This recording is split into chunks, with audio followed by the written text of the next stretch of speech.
In this video, we're making a beautiful flower bangle that you can wear any day of the week. What's going on, my fellow jewelers? So I love me a good bracelet, and bangles are one of my favorites, and I found one on Amazon that has a blank in it that you can do any kind of resin design you want. So I want to teach you today how to put a flower in it. And so before we get started, make sure you subscribe my channel if you haven't already, but let's dive right in right now. Oh, I'm so excited. Okay, look at this beauty. Oh my gosh, look at this blank. Like it's a good deep. I wouldn't say it's like really thick right here, but you can do a lot in this. I was even thinking, look at this piece. Like you could do a cool design. Like this is just an example, right? Because this is a round earring. But I was like, what if you kind of did that except in silver for this piece? It need to be a little bit smaller, of course. Or what if you did a ocean design instead right there? Or what if you did like the transfer paper? You could do transfer paper and do a cool fall bangle. Or one of my favorites is you put silver and gold foil and have a bangle that is multi-metal color. I mean, like there's so many possibilities. And so this really excites me, but I was like, it'd be so pretty to put a flower in there. So I think it's gonna be really easy to make. The nice thing is it's not an open bezel, so we don't need to put tape on it. I'll put my gloves on right away. Now, when it comes to UV resin is toxic. So you need to protect your skin, your lungs, and your clothes. You need a respirator. So for videos, I don't wear respirators because I need you guys to understand me. So I don't wear respirators, but I do wear gloves. You need to wear gloves because your skin can get irritated. Your clothes will be damaged. So I always got my beautiful apron from Resiners. Oh my gosh, Resiners, thank you. It's so great. And then, of course, when I'm not on camera, I have a respirator on, not a dust mask. That does not work. You need to have a well-ventilated room just to protect yourself, okay? So I decided on flowers, right? Like we're doing flowers, and I kind of see it's pretty big. So I put my bezel down to see if I can see any of the petals to see if that's the shape, right? So that guy right there, I'm like, no. Then I'm like, and I went along. I'm like, do I do green? I think green's a beautiful color.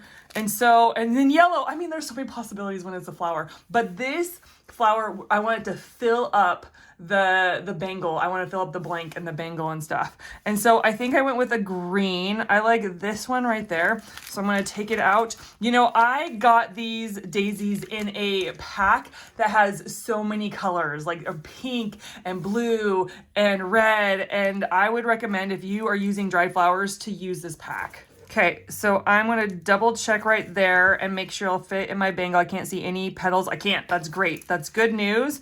I'm using a tweezers because flowers are really delicate, and I pinch them from the middle, and I'm going to put it down. I'm not going to put it on my silicone because it sticks to the silicone. Anytime we put something in our bezel and we want it to stay in place, we first put down resin. We put it down to act like glue. So I'm going to go like this. So I'm going to place it in there. I'm going to use the other side and just make sure all the petals are down.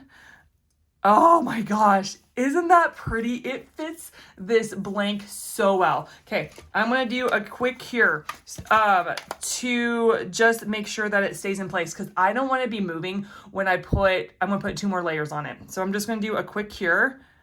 Oh my goodness, it's so pretty. Okay, so we did a quick cure.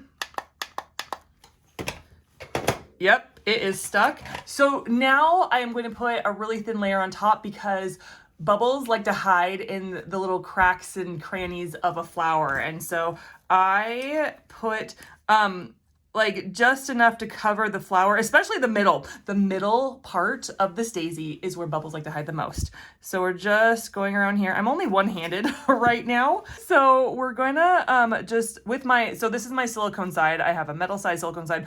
With the silicone side, I'm going to gently brush the resin that I put in there all around. I want to make sure that every petal is covered. Again, this is a really thin layer because we're just trying to capture the bubbles so they don't pop up when we put the last layer on.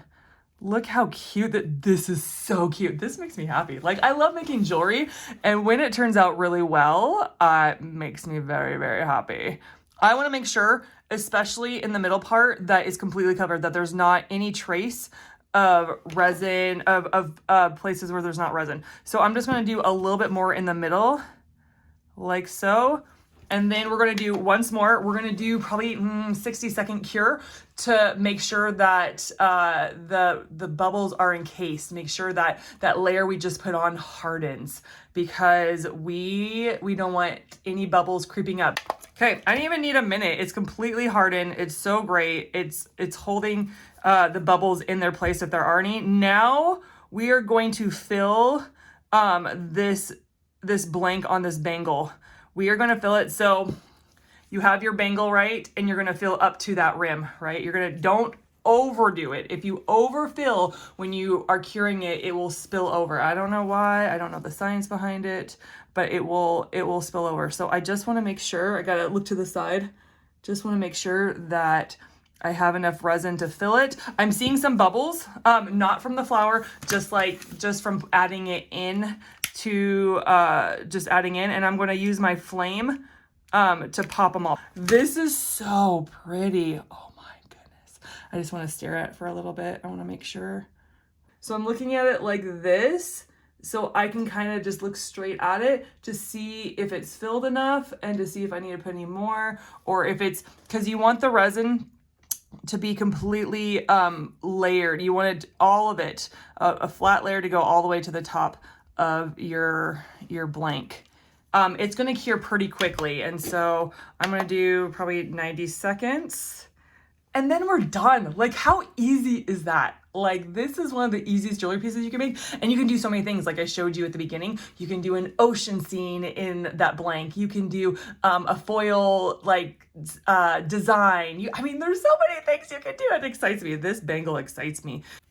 Okay, it is done. It's that easy. Oh, look at how oh, I gotta put it on. I gotta put it on because it's gonna be so pretty. How fun is that? Okay, this is one of my new favorite jewelry pieces. I'm just saying. Oh my gosh. It's so cute. I love it, and I love it some more. Okay, and that, my fellow jewelers, is how you make this fun, easy bangle UV resin bracelet. Oh my God. This is usually the end of my video, but I wanted to tell you things that are coming up. So I have been working really hard on making online classes. I know I have like over 400 jewelry tutorials or jewelry making videos, but these classes are like, I leave nothing out. I leave the do's and the don'ts, the start to the finish. And so I have 3 classes that are coming up that are just like one-off, right? Like it's a class that it's just by itself, 3 of those, right? Then I am doing a beginner's bundle where it is 12 videos, the do's, the don'ts, and 7 jewelry pieces you can make. And it'll be, usually my videos on YouTube are like 10 to 15 minutes. These are like 20 to 30 minutes because I don't leave anything out and I explain everything all the way through. And I even do where it's like this step and then this video and this, you know what I'm saying? So like, you know which to do next because you're building on technique after technique after technique after technique and stuff. And so be on the lookout. Now, if this video is a year old, then they're already out. Go check them out. But I am working on it. It's coming soon. This is my UV resin online jewelry classes. I will be doing in the future beaded classes just like these, where it's like 3 off and then a beginner's bundle, and I'll even be doing epoxy, but I just thought I'd start with UV resin. So be on the lookout for them. I'm so excited. I've been working so hard so that beginners who are just like starting at nowhere can have a place to start. So that's all I got for you guys today. Thank you so much for tuning in, and guess what? I want to catch you on the next one. Oh my gosh, that was so easy. I love it. Okay, see you later.